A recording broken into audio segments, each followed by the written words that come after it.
না, বন্যপ্রাণী শিকারের কোনো দৃশ্য নয় এটি।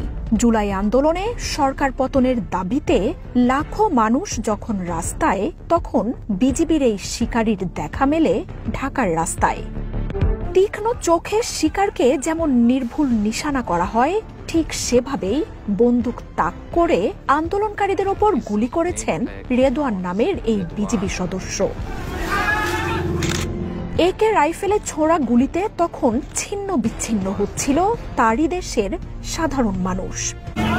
He was in a hunting mood and his eyes are like he's looking for predators. And he want to kill some wild animals, but he's technically hunting his own countrymen. সরকার পতনের পর বিজিবির এই সেনা কর্মকর্তাকে গ্রেপ্তার করা হয়েছে। ইন্টারোগেশনে তিনি জানান, সরকারের উচ্চপদস্থ ব্যক্তিদের নির্দেশেই এমনটা করেছেন তিনি। শেখ হাসিনাকে তুষ্ট করতেই এমন বর্বরোচিত হত্যাকাণ্ড চালান লেফটেন্যান্ট কর্নেল রেদওয়ান। একসময় এসএসএফ এর দায়িত্ব পালন করা এই বিজিবি কর্মকর্তা শেখ হাসিনার কাছে নিজের বিশ্বস্ততা প্রমাণ করতে চাইছিলেন। আন্তর্জাতিক অপরাধ ট্রাইব্যুনালের চিফ প্রসিকিউটর জানান, সেদিন সেই এক স্থানেই 20 জনের মারা যাওয়ার কথা।